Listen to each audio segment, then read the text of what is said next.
Very good. So welcome everybody who's listening remotely. This is the Richard Alley Hangout on Air for Earth Day.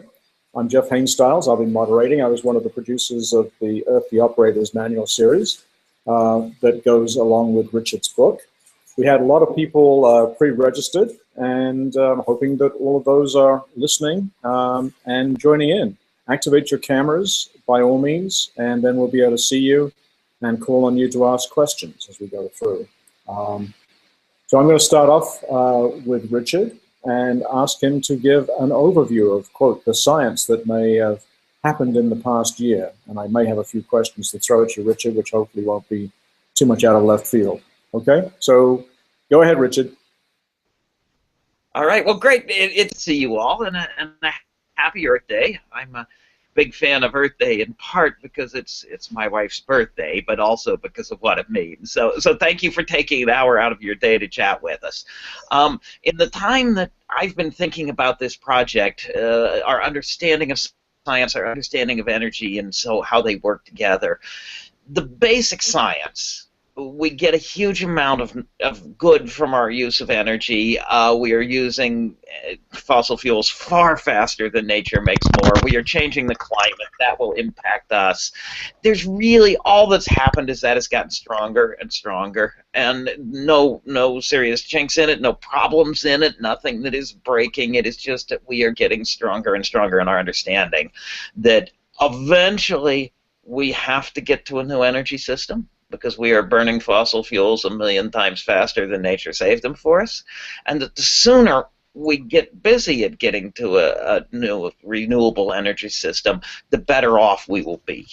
The fascinating new parts are how some renewables has come down, how plausible they now seem in many ways. 5 years ago, solar looked like a very far away thing, and now more and more people are putting it on their roofs because it actually pays off. And that realization that doing the right thing for the golden rule, doing the right thing for future generations, happens to be also something that gets jobs and money for this generation, is clearer now than it ever was. I guess that's where we stand at this point. There are huge challenges. There are huge opportunities. So, Richard, you touched on this already. What do you think about the economics of renewables? That was a question that came up from many people in last week's webinar. And it's come up in some of the questions this week as well. What about the economics of renewables? Right. So it is very clear that if you walk across current prices, in some places and sometimes renewables are now cheap. And in other places and other times, they're a little on the expensive. You see people complaining about nuclear industry having troubles with the competition from wind, and certain times that the nuke, it's hard to turn it down and turn it up. The same is true of coal plants, and sometimes they will be paying people to take their power because there's so much power available from wind, but the nuke or the coal plant can't turn it down, and so there you're already competitive. Now, where this gets interesting is the question of, is the market fair? And there's been a couple of fascinating recent reports. There was one from the International Energy Agency that said, how much are we subsidizing fossil fuels compared to how much are we subsidizing renewables? Worldwide, subsidies for fossil fuels were 5 times bigger than those for renewables, roughly. So lots of payments to make fossil fuels cheap. And then the International Monetary Fund looked at this, and they said, what about tax rates? And what about the fact that if you build solar cells and you have to throw away the scrap from the manufacturing, you have to pay to throw it away. But if you burn fossil fuels, you do not pay to throw away the CO2. And when the International Monetary Fund looked at this, they said that subsidies for fossil fuels are grossly bigger than subsidies for renewables.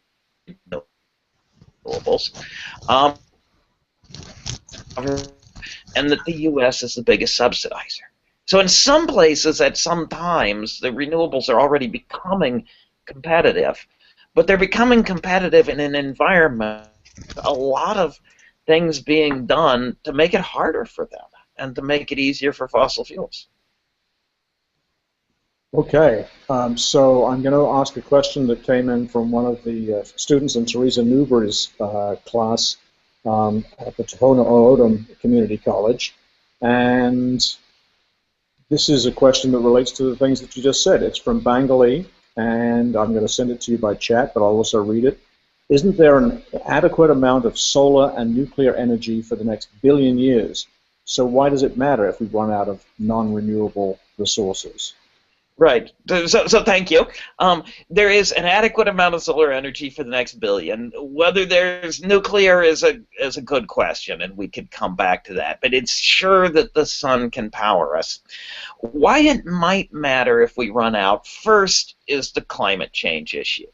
If we take a few 100 million years of fossil fuel accumulation in the Earth and we put it back in the atmosphere in a few hundred years, we will have a huge impact on the climate. And then we're going to try to build a world with renewable energy, but in a world that is very hard to live in because we've made the climate hard for us. And so that's probably the biggest issue. The other one that comes out is that if there's this fascinating history of our use of whale oil and the price of whale oil. And as long as the supply was growing, the price was held down, people liked it, they used it. And when half of the whale oil resource was used and it became hard to get more, all of a sudden the price went through the roof. And if that's a guide for our future, at the point where it becomes hard to produce more fossil fuel, the price may go up greatly and rapidly. History is, whenever there was a political shock that caused the price of oil to go up greatly and rapidly, we had a big recession, the economy went in the toilet, and everyone got very unhappy. And so if we're facing a shock because we're not ready for the point where it gets hard to get more fossil fuel, we may risk serious damage to the economy. And starting wisely to be ready for that by moving the renewables into use now can actually cushion you against bad economic activities. This is a fascinating issue. Over a day or an hour or a second, a coal-fired power plant is usually more predictable than a windmill or a solar cell. But over years, renewables are fantastically more predictable than fossil fuels are. And business people will pay a little extra to know what the price will be. So there is an advantage in having renewables because you get away from the really crazy stuff that might hurt you in the pocketbook. Okay, that's great, Richard. We've got a couple of questions that are coming in through the Q&A function. Just want to prompt all the viewers who are out there, and we've got a bunch I can see, to activate your cameras if you want to be called on live to ask a question, or to use the Q&A function, which you should find on the left-hand side of your Hangout window. It has Q&A, which hopefully indicates where you can put your question in, or you can use the chat function. We're monitoring all of those at the same time. So, Richard, the question that also came up last week is, if the science is so clear, how come we don't have policies in the U.S. that fully reflect what the science is saying? Any answers to that? Right. So it's a great question, which is, why are our policies not making the optimum use of what we know? And the answer is complicated, right? There are some reasons.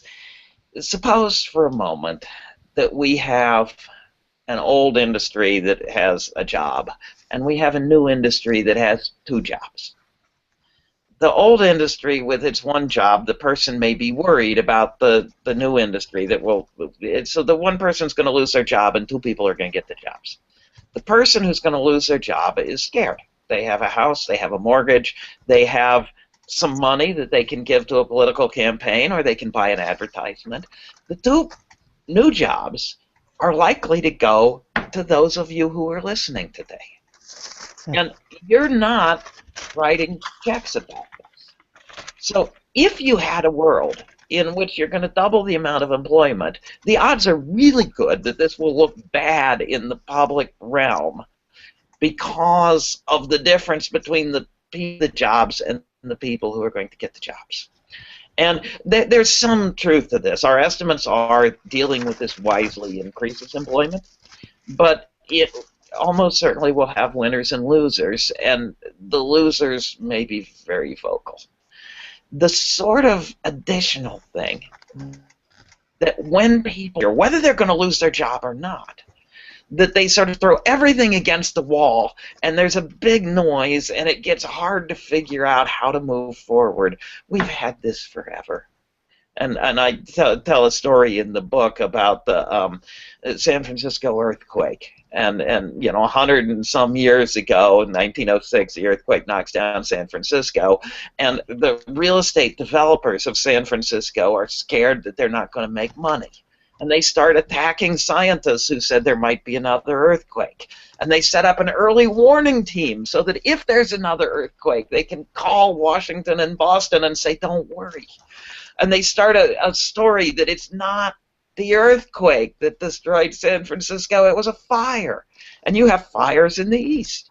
Well, it was, right? The earthquake broke the gas line. It broke the electrical lines that sparked the gas lines. It broke the water lines that you could have used to put out the fire when the buildings catch on fire, and then the city burned down. And so yes, the fire caused more damage than the earthquake, but it wasn't just a fire. So this story, people try to protect what they care about now, what they believe in now, in any way they can. It's always been with us. And as a consequence, policies tend to lag behind what we know.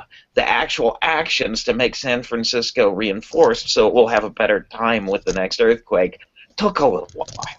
And we knew about earthquakes before we actually had zoning laws in place that would make it safer during the earthquakes. So I got a question that came in through the Q&A function from Ryan Rothman, and I'm going to read it and then select it. And since some people don't believe the facts, how can we get everyone to work together in order to make the changes needed to mitigate climate change? And what is the most important change that needs to be made on a global/personal level? So there's about 3 or 4 questions in one there, Ryan, but we'll see if Richard can do a good job of ticking them off one by one. We'll try. So hi, Ryan. So the facts part of it is just communicating. Make it clearer. Find different ways to communicate it. So one of the things that I learned by working with Jeff on the Operator's Manual project, was how different voices saying the same thing appear in different places.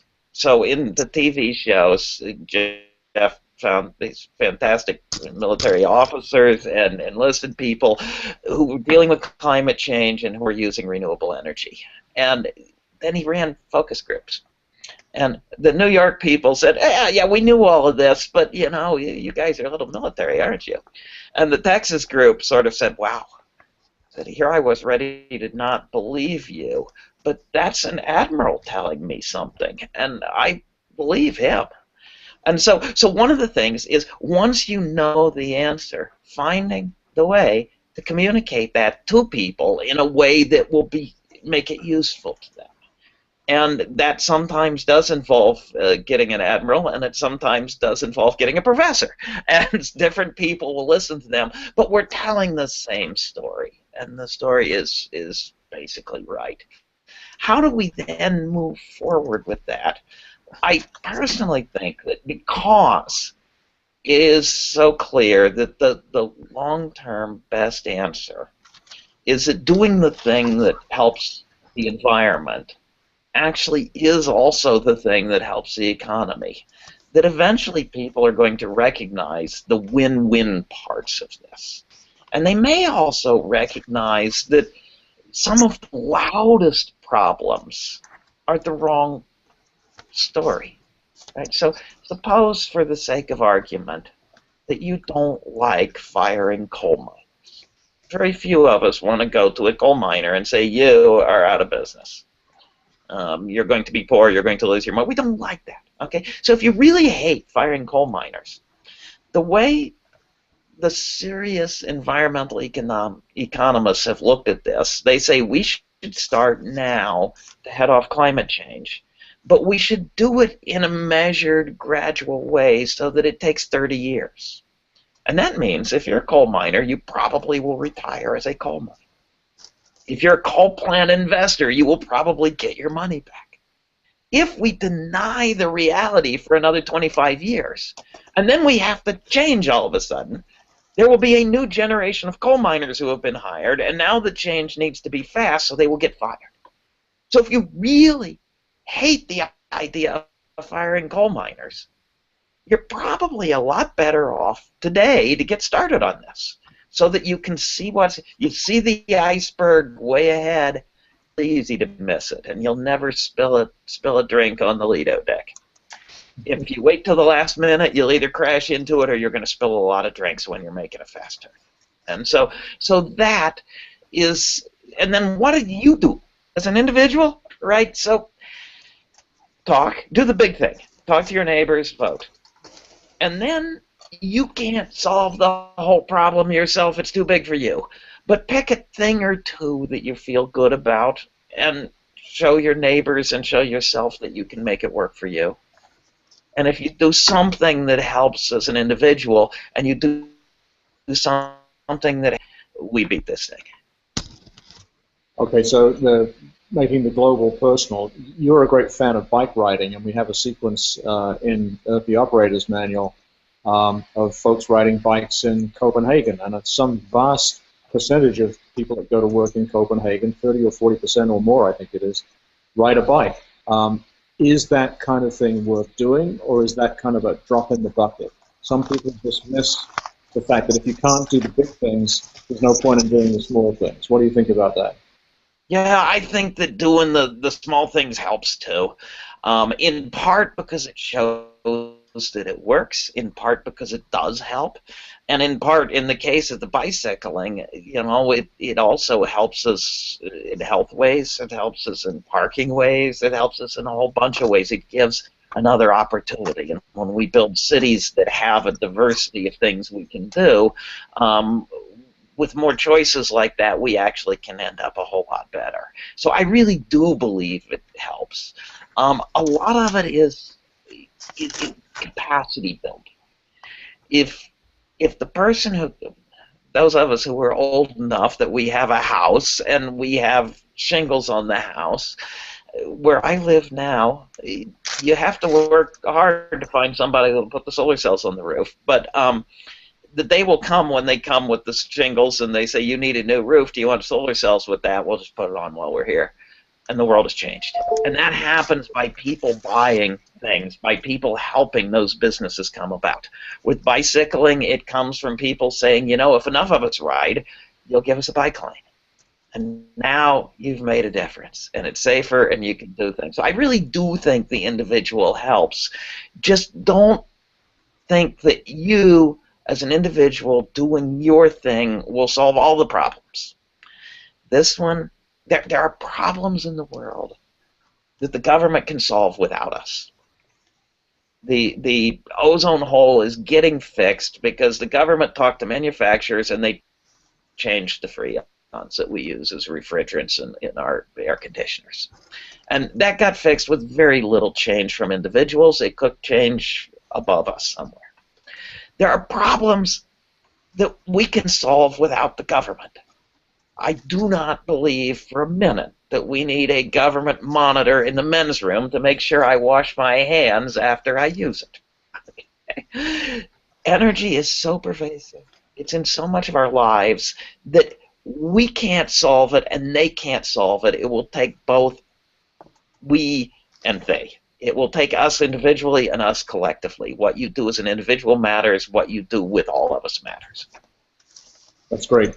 So you mentioned avoiding the iceberg, a reference to the Titanic, where the captain was not smart enough to turn the boat in advance of hitting the iceberg. There's another question that came in from Dana, also from Tohono O'odham. It's actually about ice and science. So we'll ask a science question, and then there's a bunch of other questions that have come in through Q&A from Climate in Crisis in Nebraska that we'll get to in just a minute.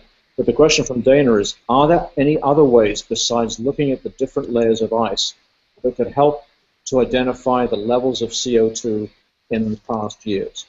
But it's your specialty, ice cores, and ice cores revealing Earth's history. Right. So thank you, Dana. It's a fantastic question. And there's a whole bunch of ways.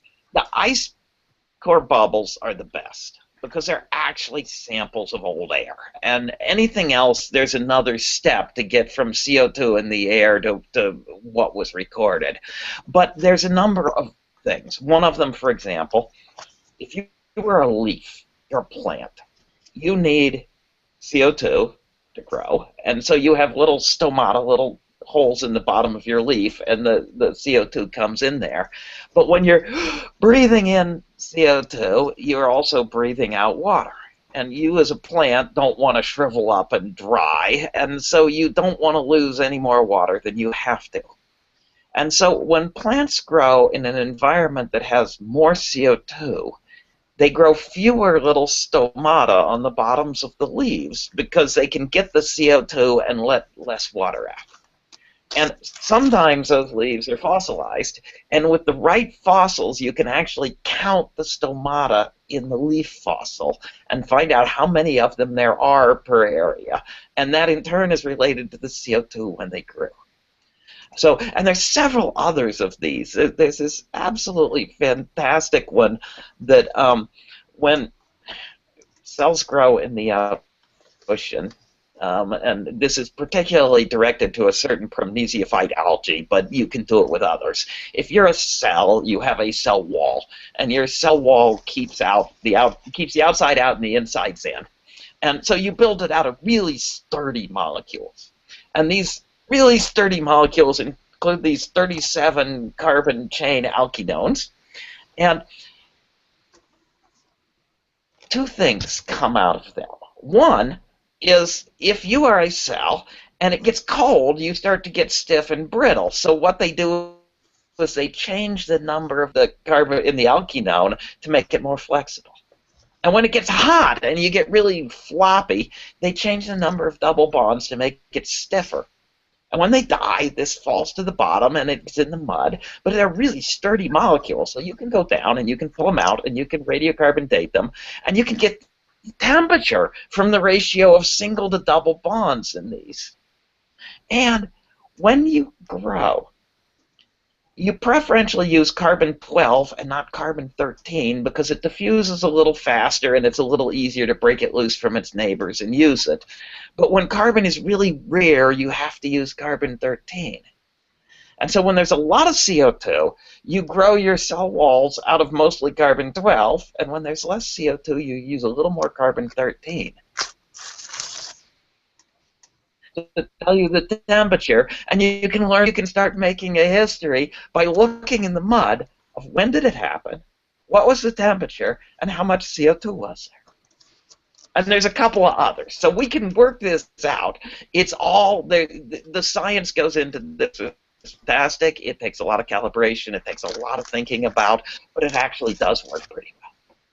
So Richard, I'm going to ask you about House of Cards, but not that House of Cards, and tapestries and ropes afterwards. But first of all, I'm going to ask you a question that came in from Courtney in University of Nebraska in Lincoln.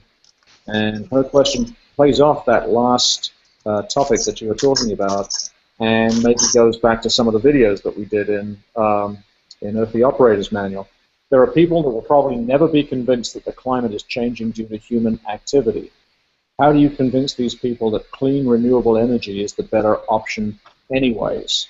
So it's partly a science question and partly a clean energy question. Yep. So hi, Courtney, and hi, Lincoln, and glad you're here. Good to see you. So the business about convincing, it is true. There is as far as I can tell, there still is a Flat Earth Society, but almost everyone got convinced about the Earth being spherical rather than flat. I think eventually that it will become evident to almost everyone that the climate is changing, and I think we will get to the point that most people accept that we're doing it. You never quite get to 100%, but the numbers have been rising recently, as I've seen, and I suspect we'll get there. The business about the renewables being beneficial, right now, the math does indeed include the climate change issues. And so as more people come to realize that we are changing the climate, this will become easier. I suspect a lot of it is getting the stories out and showing people that it works. And, you know, I don't want to brag, but I'm a 57-year-old guy, and I was playing soccer in the fall because I ride my bicycle, and as a consequence, I've stayed in enough shape that I can play soccer as a 57-year-old, and it's worth telling that story. And the story, I mean, Jeff filmed these fantastic ranchers down in Texas who were telling us how much good wind energy has done to for their communities and saving the town and saving the school. And you put 5% of your ranch into wind turbines and 95% of the ranch into cotton and cattle the way they always did.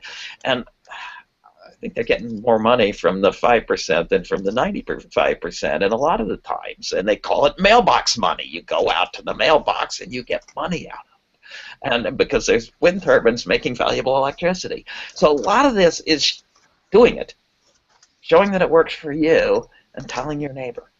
And you can do that for you, and you can do that like Jeff did when he did the filming of the Texas Ranchers, and the word is starting to get out there. It really is. A question just came in from an institution rather than an individual. OSU Mansfield Instructional Tech asked, if we only had renewable energy, solar, wind, and hydro, would that produce enough energy to power our society to the same level as we do today with fossil fuels? But that seemed to be so perfectly related to what you were just saying, I thought we'd jump to that question. So hello, OSU Mansfield. I'm a graduate of OSU Columbus, so hi, good to see you. Absolutely.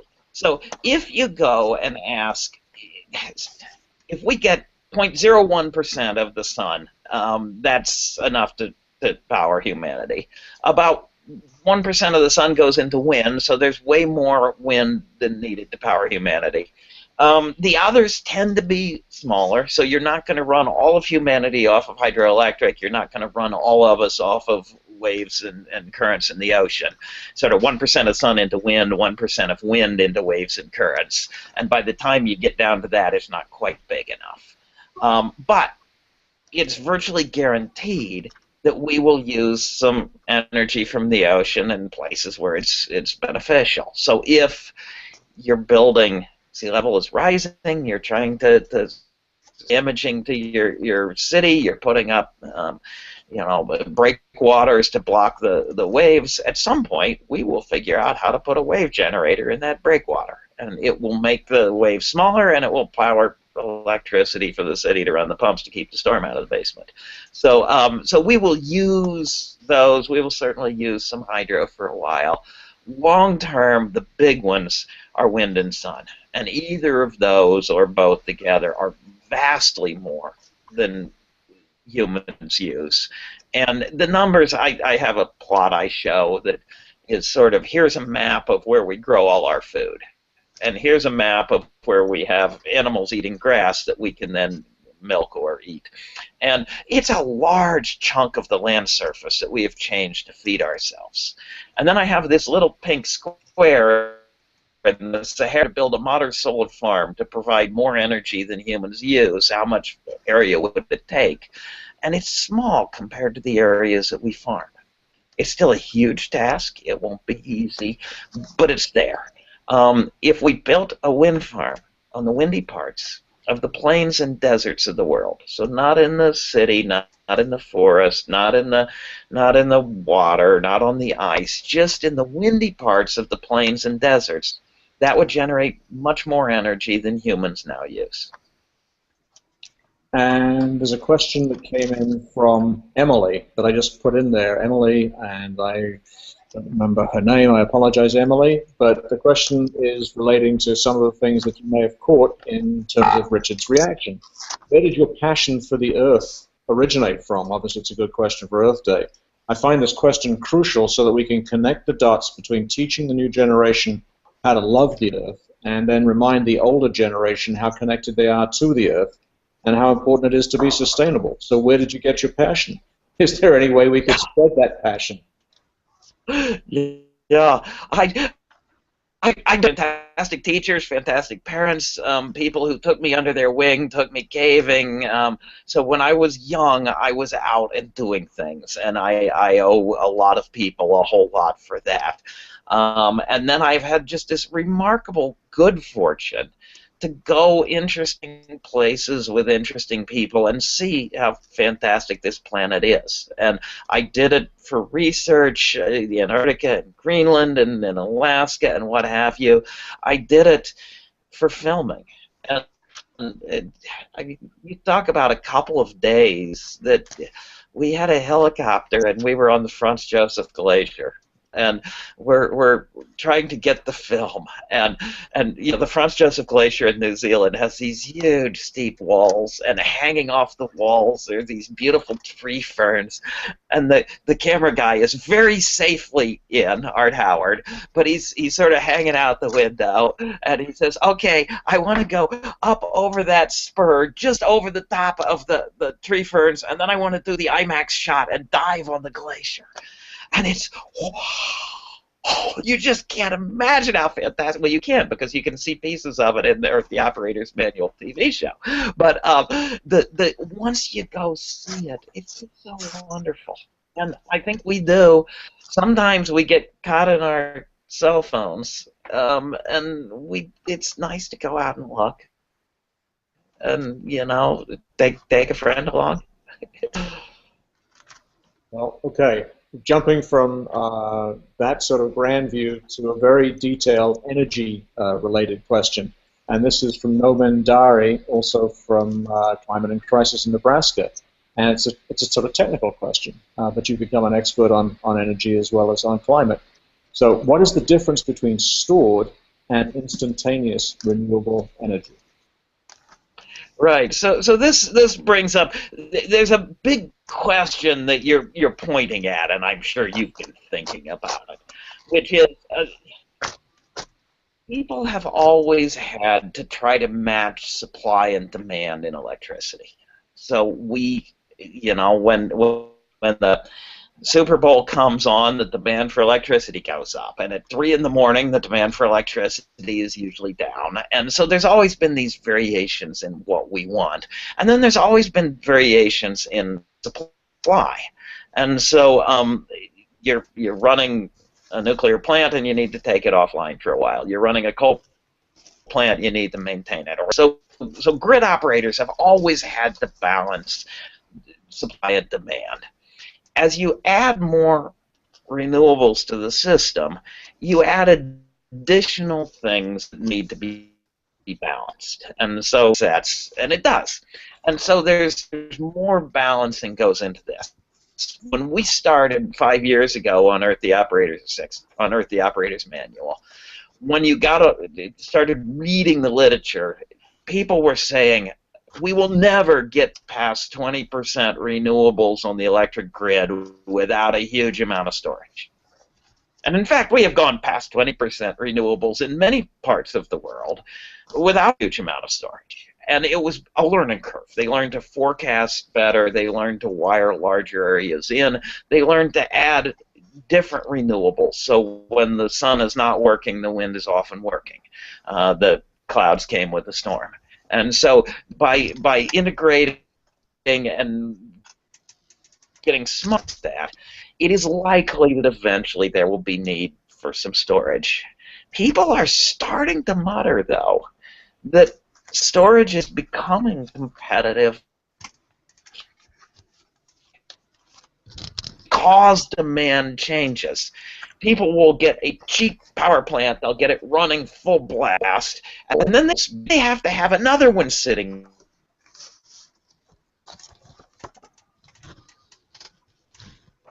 Batteries are getting cheaper. And so people are starting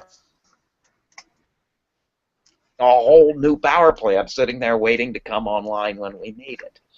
And so this is the issue of, can we take that energy that comes from the sun and the wind that is available right now, and can we put it somewhere and keep it? And we might put it in batteries. We might pump water back up to the hydroelectric reservoir so it can come back down later. We might get really smart. If you've got a hybrid car, you have batteries. And if the grid is smart enough, you can plug it in, and when the grid needs a little bit of storage, they'll give you some electricity, and when they need a little back, they can buy it from you, and you get a credit. And then you'll drive on your biodiesel or whatever in your hybrid, and all of a sudden now you're making money off being the stabilizer for the grid.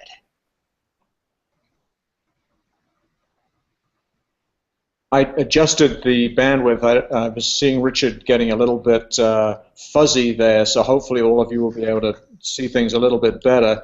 There's a question that came in from Calvert at Tohono O'odham as well.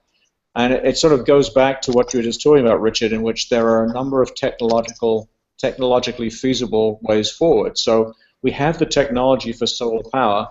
Why isn't this being implemented more? Right. So we certainly do have the technology for solar power, and the installations are rising really, really rapidly, but they're still small, and it's probably below 1% of our total energy at this point. So in terms of implementing more, some of it is a learning curve. It is people buying solar cells. It is people founding new companies. It is people making jobs. Some of it is going to be the regulatory parts. And right now you're seeing a fascinating tension between electric utilities that sort of like the old model and don't want to deal with too much solar, or see it as a problem with how they maintain it, and others that are more embracing it. So there are always regulatory issues. Can we get the government to make this as painless as possible? And then there are the issues of, say, the relative subsidies. And like I say, you will hear people yelling that there's too much subsidy for solar, but the recent reports from the IMF and the IEA have said actually we're subsidizing fossil fuels more. So, so you will run into this. There's also sort of a history of research. And we are doing more research on renewables recently, but over the 30 years or so that led up to the things we're commercializing now, U.S. did not do a lot of research on energy, but the research we did was mostly fossil fuels, fission, and fusion. And we put less money into all renewables together than we did into fossil fuels. And so there's this sort of, have we really tried hard to do this? And in some ways, we, on a scale of do nothing about global warming to panic about global warming, we're actually over here on make it go faster because of the way the subsidies and the research and other things have worked. So taking some actions that make get rid of the disadvantages that solar and wind are now suffering from the research history and the subsidies would certainly make their penetration easier. So again, picking up on what you just said, question from Luke Prosser, again in Lincoln, Nebraska. How long do you think it will take for the world to switch over fully renewable energy from fossil fuels? Or do you think this will not occur until much more of the fossil fuel supply is exhausted? And this sort of goes back to your comment about whale oil. Did we switch from whale oil because all the whales were extinct, or just because it was much harder to find economically profitable whales? That seems to have frozen Richard at my end. Hopefully Richard will come into action. Right. Go ahead. Oops, sorry. Go ahead. It's about it quickly, and it will take longer if we don't. And how, whether it's 30 or it's 100, will in part depend on what the fossil fuels do, but it will in part depend on what we decide to do. And the issues such as, do we consider climate change in making these decisions?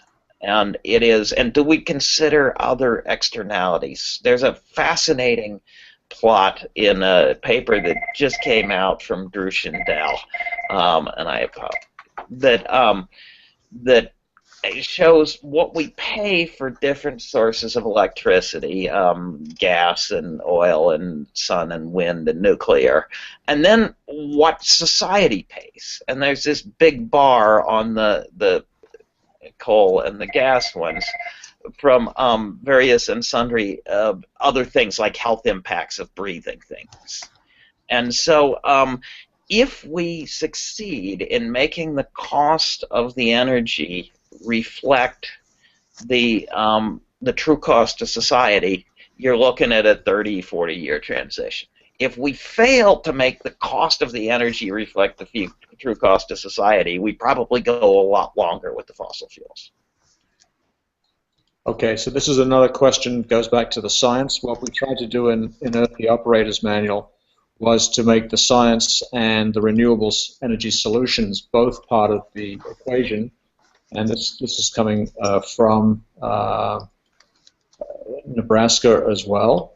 So it's why, with the CO2 increasing, is there a time estimate being made on how much the levels of the ocean will rise due to the large land glaciers before it starts affecting human populations? And Richard's an expert on this, both with the glaciers in the Arctic and the Antarctic, the ice sheets in the Arctic and the Antarctic, and there have been some pretty, I would say, troubling papers published about the West Antarctic ice sheet in the last couple of weeks. And you should talk about that, please, Richard, and also the time scales that are involved, and a question that comes out of it: what can we do about it? Are we doomed? Are we toast? Or aren't we toast? Yeah, oh, big question. So thank you. It is already affecting people, and there's no doubt that when Sandy roared into New York and New Jersey, that sea level is higher than it was 100 years ago, and that made it easier for Sandy to damage more things. And there's no question that sea level rise is contributing to problems already. They're small compared to what they will be, but there is nuisance flooding, they call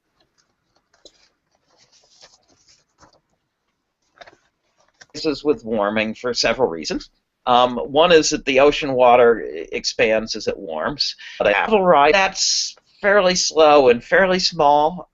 One is that mountain glaciers melt. They are melting. The great majority of them are melting, and as a consequence, but they run, sort of that much sea level rise, and we run out of mountain glaciers.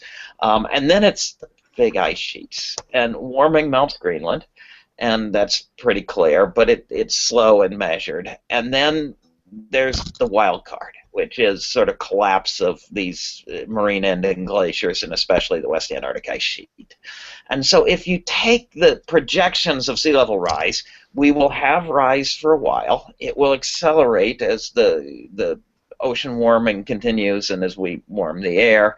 But we're looking at, sort of a couple of feet this century, and then with an uncertainty that it might be a little less than that, and it might be a little more than that, and it might be a lot more than that.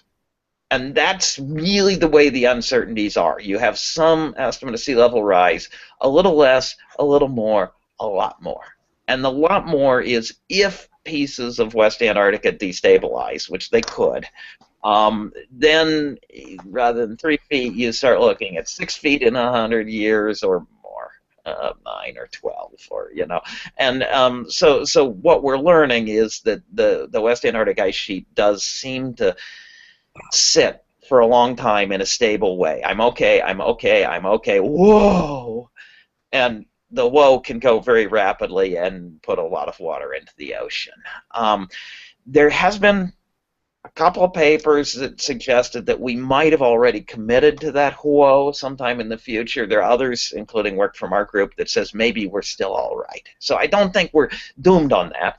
If it happens, it's still 10 feet, 12 feet of sea level rise. That's a huge deal, but there still is a lot more ice on land that we could save.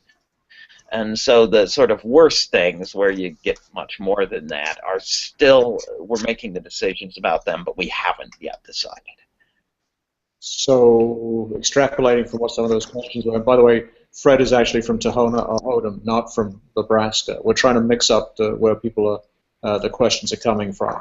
So if it's 2 feet by the end of the century, some of us won't be around by the end of the century. Some of us will be.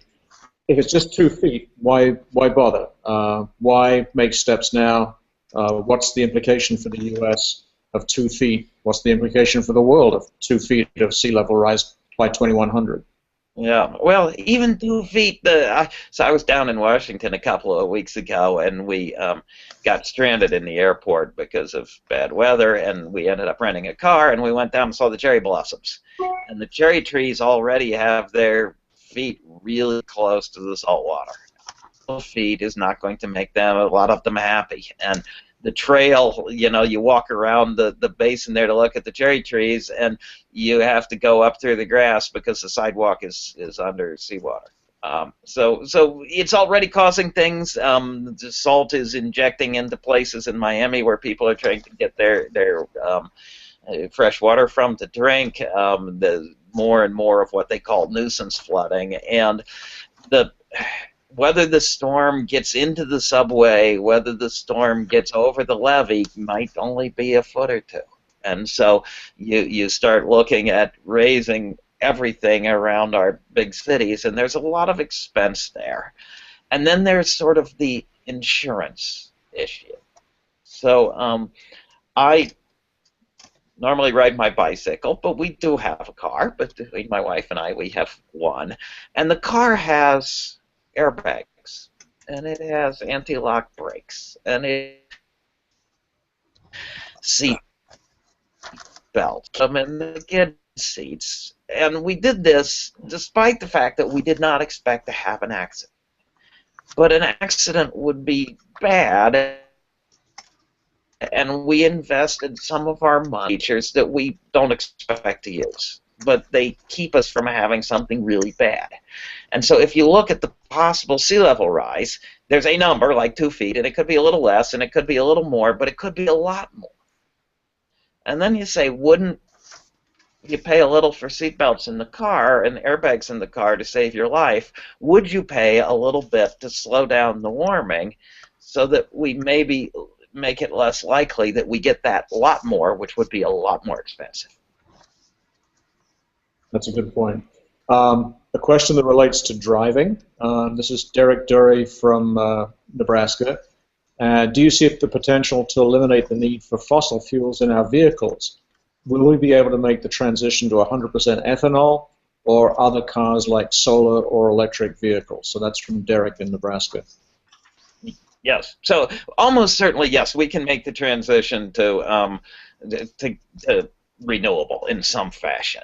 It is clear that the sort of plug-in hybrids have not taken over the market yet, but they're there. People are buying them. They're already commercially viable, and they're commercially viable with this knowledge that there are subsidies for the fossil fuels relative to the renewables. And so that you can see a world where maybe a little biodiesel and a lot of batteries and a lot of electric, they now have huge difficulties. If you are in Nebraska, you probably don't have the same access to charging stations that you would have in San Francisco. And so there is this transition phase, which is a little bit painful when you don't have a good balance between wanting to move to the next thing and having the infrastructure for it. If there were lots of charging stations, it would be really easy to buy an electric. If you buy an electric before the charging stations, eventually the charging stations will come, but it may take a little while. And this uncomfortable part will be real. Whenever you learn something new, it does have a little bit of that. Long term, if you're in Nebraska and you park out in a sunny day in the middle of the summer, your car is really hot when you get into it. And if you had solar cells over the parking lot, you could be charging the car, and you could be keeping the car in the shade at the same time. And so things like that. And as I mentioned before, if you have a lot of plug-in cars, all of a sudden the storage problem in the grid can be fixed if the grid is smart enough, because there's a lot of batteries in those. Whether ethanol, probably that's not going to be a big part of the answer here long term. And I know there's places now that is an important part of the farm economy. The gain in energy by using ethanol is not terribly big.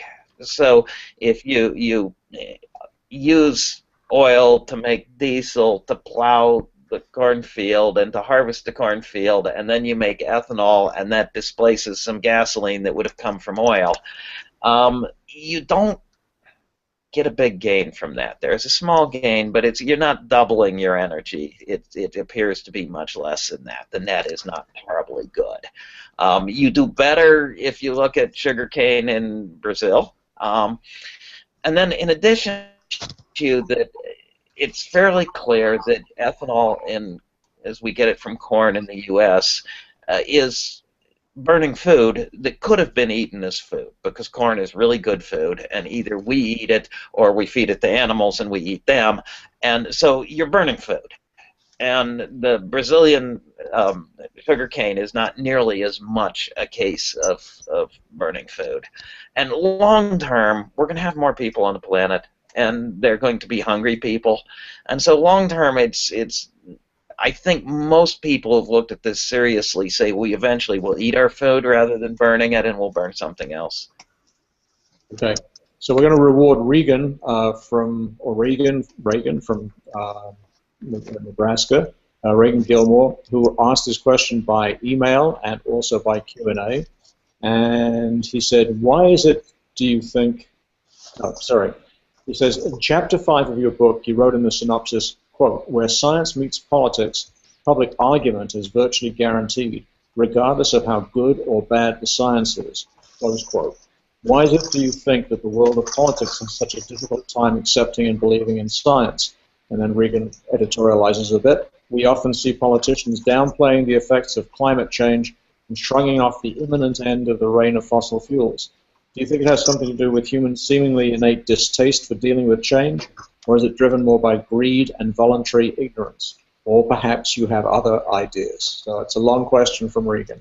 Yeah, so Regan, it's all of the above, right? So I suspect that there is some people are looking out for their own short-term interests and not worrying too much about the long-term interests and people elsewhere.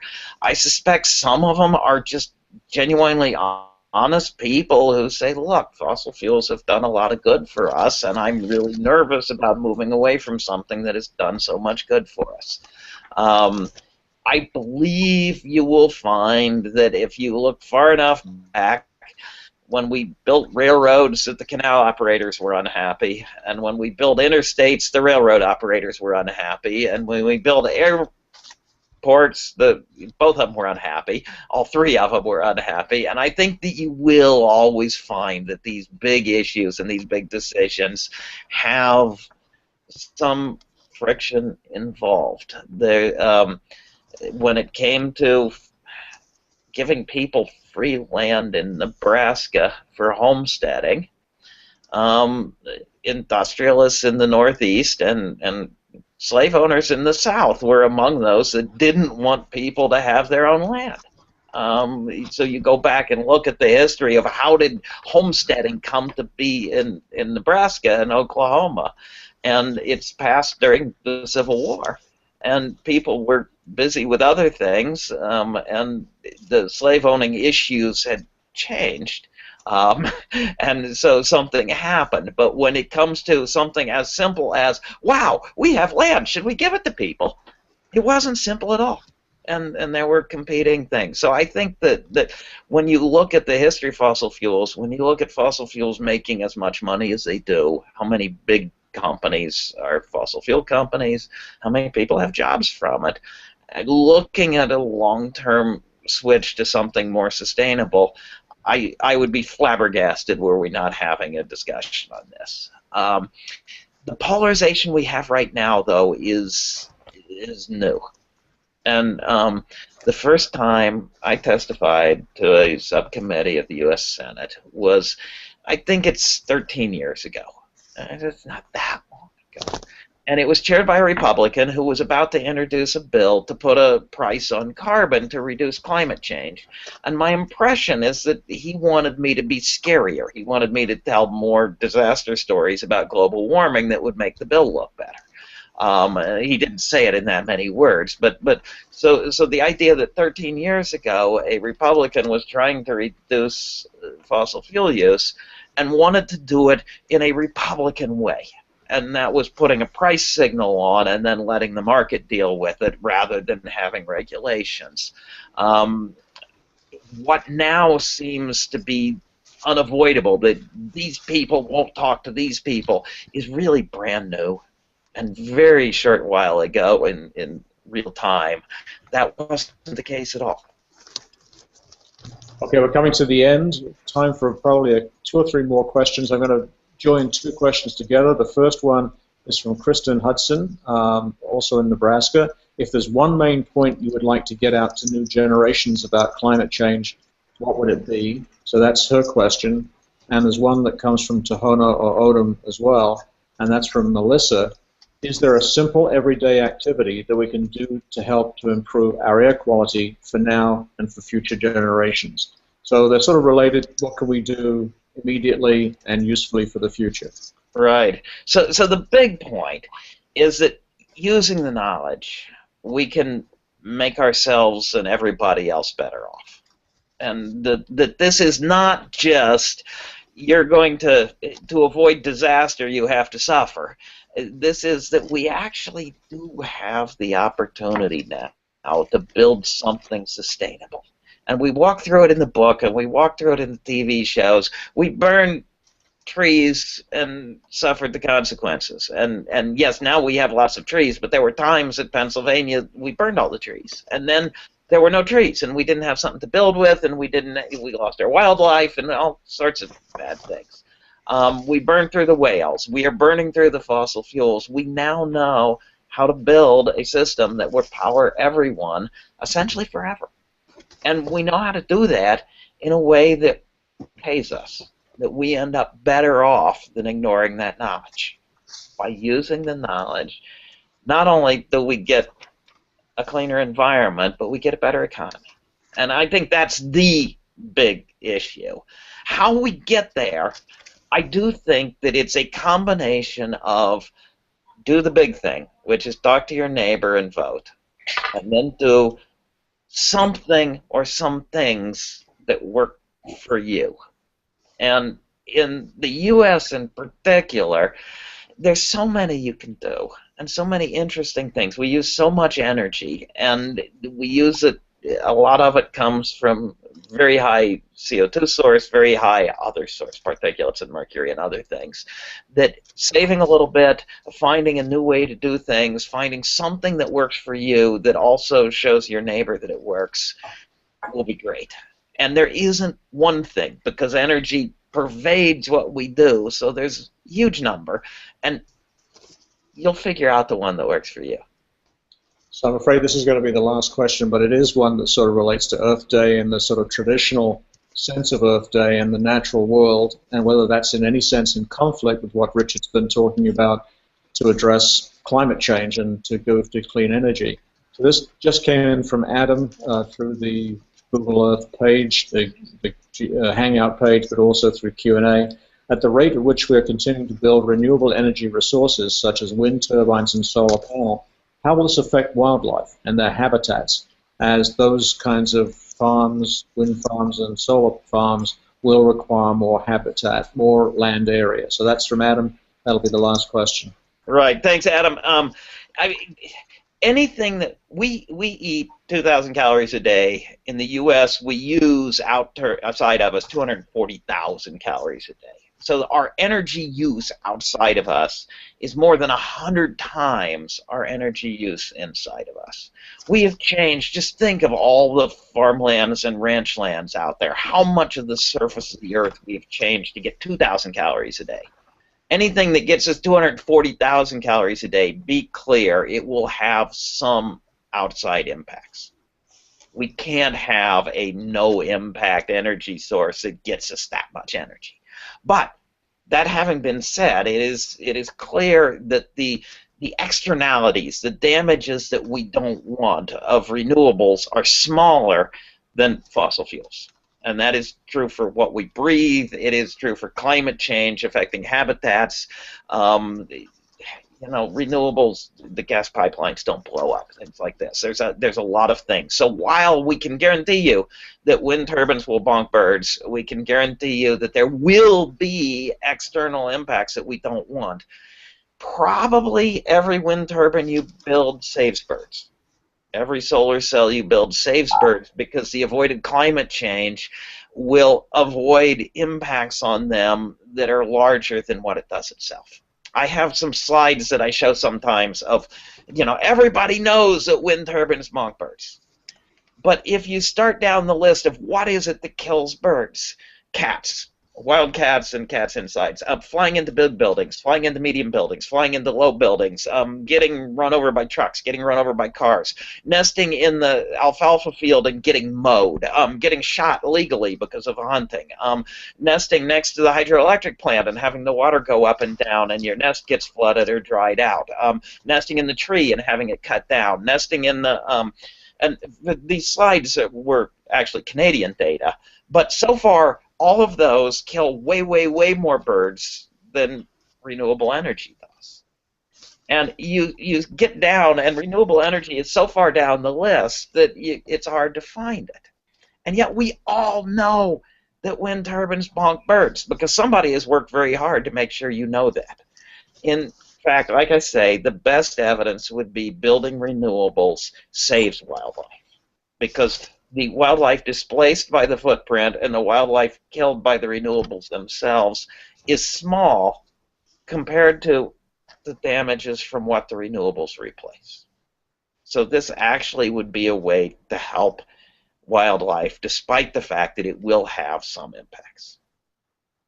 Well, thanks to everybody who's been sending in questions, lively questions, lots of questions that are somewhat similar, so hopefully all of you find that you got some of your questions answered. If not, some of you find that all of your questions have been answered. But you can also go online to the earththeoperatorsmanual.com website. All the videos of Richard explaining why we know it's us, explaining about how CO2 bubbles in ice cores reveal Earth's climate history. All of those are online. You can go to YouTube and embed those links in your pages. Come to the Facebook page, the Operators Manual Facebook page, and share some of the renewable energy stories we have there. Thanks very much for participating. Richard, do you have a final Earth Day message for the audience from today? Thanks, and we can do this, and we can be better off by doing it. Thank you. Thanks, everybody. Happy Earth Day. Take care. Bye-bye.